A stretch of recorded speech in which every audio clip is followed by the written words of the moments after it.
Attorney Ricky Tumutorgo, nagtataguyod ng katotohanan, nakikipaglaban para sa bayan. May isa pang pangyayari. Alam nyo, ang isa pang nakikitang senaryo, di ba ngayon lumalabas yung mga survey rating ni Sara? Mataas daw ang survey rating ni Sara Duterte. Si Marcos daw ang mababa, si PBBM. Inilabas ng Pulse Asia ang resulta ng kanilang latest survey hinggil sa performance at trust rating ni Pangulong Bongbong Marcos at Vice President Sara Duterte. Sa survey ng Pulse Asia na isinagawa noong February 27 hanggang March 2, 2026, 45% na nagsabing hindi sila approve sa performance ni Pangulong Bongbong Marcos. 36% naman ang aprobado. 55% naman ang nasisiyahan sa performance ni Vice President Sara Duterte, habang 27% ang hindi raw aprobado. Pagdating sa trust ratings, 35% na malaki ang tiwala sa Pangulo, habang 44% ang nagsabing maliit ang kanilang tiwala o hindi sila nagtitiwala sa Pangulo. 54% naman ang nagtitiwala sa Bise, mas mataas sa 26% na distrust rating niya. Isinagawa ang survey sa pamamagitan ng face-to-face interviews sa 1,200 representative adults edad 18 pataas. May margin of error na plus-minus 2.8% ang survey at confidence level na 95%.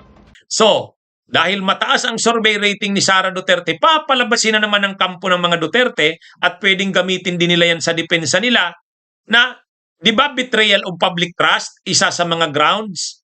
Betrayal of public trust, ibig sabihin na wala na ang tiwala ng tao. Eh, paano nyo masasabing betrayal of public trust? Ang taas nga ng survey rating ni Sara. Oh, wala namang betrayal of public trust diyan. Kasi pag sinabi mong betrayal of public trust, nawala ang tiwala ng publiko. Paano mo masasabing nawala ang tiwala ng publiko? Ang taas-taas nga sa survey rating, ang trust rating, mataas pa nga kay PBBM. Oh.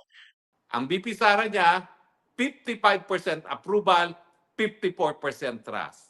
Karamihan ng Pilipino, dahil 55 and 54, more than half, nagtitiwala at nag-a-approve pa rin kay Inday Sara Duterte. Pwedeng gawitin na naman yan. Alam nyo naman tong mga DDS. Lahat ng pwedeng magamit na pangdepensa, ginagamit eh. Ha? Asahan nyo yan. Kaya ngayon, tingnan nyo, sinasabay yung paglabas ng mga survey rating daw ni Sara para ma-impluwensya yung Kamara, yung mga kongresista. Bakit ninyo si Sara i-impeach? Sabi nyo, betrayal of public trust, nawala ang tiwala ng publiko. Paano yun nawala yung tiwala ng publiko? Ang taas-taas nga ng trust rating. May mga ganun yan, mga kabunyog. Kumbaga, makikita nyo, nagsasabay-sabay maglabasan ngayon. Yang mga maleta-maleta na yan, ng 18 na ex-marines, tapos yung survey rating na mataas daw si Sara. Maano to eh, maano maglaro itong kampo ng Duterte. Hindi talaga hinaharap yung issue head-on. Hindi. Kaya yung sinasabi ni Sarang bloodbath, wala eh. Iniiwasan nila yung pagharap talaga sa issue. Kasi kung wala ka naman talagang ginawang masama, katulad ng ginawa ni Leila de Lima, eh di ba ang ginawa ni Leila de Lima sa kaso sa kanya? Sinagot punto por punto. Isa-isa. Linabanan niya yung mga sa kanya. Di ba? Ganun yung eh. Dito hindi eh. Hindi naman sinasagot nilang ng kampo ni Sara punto por punto. Iniiwasan nga nila eh. Di ba? Oh. Tapos ngayon, may lumalabas na naman survey. Oh, ano na naman ang koneksyon ng survey na yan? Ay siyempre, kukumbinsihin ng mga DDS, yung mga kongresista, huwag ninyong i-impeach si Sara kasi napakataas niya sa survey.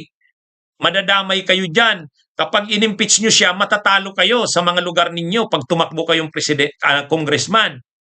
Pangalawa, pag nanalo si Sara sa 2028 dahil malakas siya sa survey, ang tiwala sa kanya ng tao ay malakas, pag nanalo siya, gagantihan kayo niyan, bahala kayo.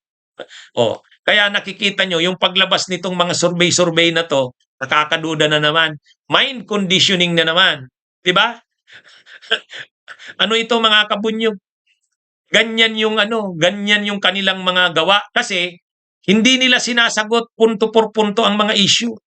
Yung mga confidential funds issue, yung tungkol doon sa paglustay ng pundo ng bayan, wala yun. Ayaw nilang sagutin. Yung hindi maipaliwanag na paglubo ng yaman ni Sara, ayaw nila niyan. Ayaw nilang sagutin yan. Ang kanila, ang ginagamit nila ngayon, ad kutilam yung sagot.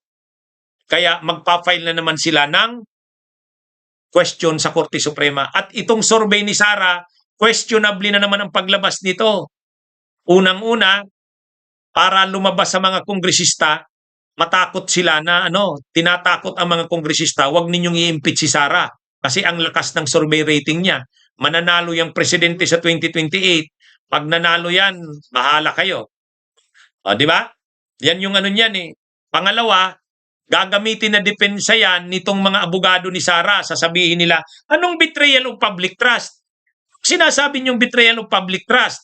Ang taas-taas nga sa survey rating. Mas si Marcos pa nga ang bagsak sa survey sa trust rating. Ang dapat ninyo anyang inimpeach si PBBM, si Marcos. Kasi malinaw nawala na ang tiwala sa kanya ng tao. Ano ang patunay na nawala na ang tiwala ng tao? Bagsak ang trust rating. Si Sara mataas ang trust rating. Bakit nyo sasabing betrayal of public trust? Kaya nakikita nyo, kahit yung itong survey ay gagamitin or posibleng gamitin. Kaya lang sa totoo, sa usaping legal, hindi yan. Iba naman yung survey. Ang survey, sentimento ng tao. Ang trust rating ay ang betrayal of public trust, yung specific na mga acts na ginawa ng isang impeachable official na magka-qualify na yung ginawa niya na yon ay betrayal of public trust. So hindi naman tinitingnan dyan sa impeachment yung sentimento ng tao. Hindi pwede yung mga survey na yan. Kaya lang, ang gagamitin lang dyan para maka-impluwensya. Kasi gusto nila na yung mga kongresista ma-impluwensyahan ang pagdidesisyon. Anyway, mga kabunyog, mga kababayan, masyadong maglaro itong mga tao ni Sara eh. Ayaw humarap sa totoong issue. Ayaw nilang sagutin ang totoong issue. Kung kayang malusutan sa kung anumang paraan ang impeachment na yan, gagawin nila yan. Mga kabunyog, yan yung yan yung mga kabunyog. Kaya nakita nyo yung paglabas ng malita issue, malinaw na ngayon. Itong survey na to, malinaw na ngayon. Nakikita na natin kung ano talaga ang tubo. Okay, mga kabunyog, mga kabayan, magandang araw po sa inyong lahat. Mabuhay po tayo. Bunyog, halikan na kasama ka. Bunyog, kapag buklod ay may pag-asa. Luzon, Visayas, Mindanao, isa ang pananaw. Sa bagong Pilipinas ang bunyog isisigaw. Bunyog.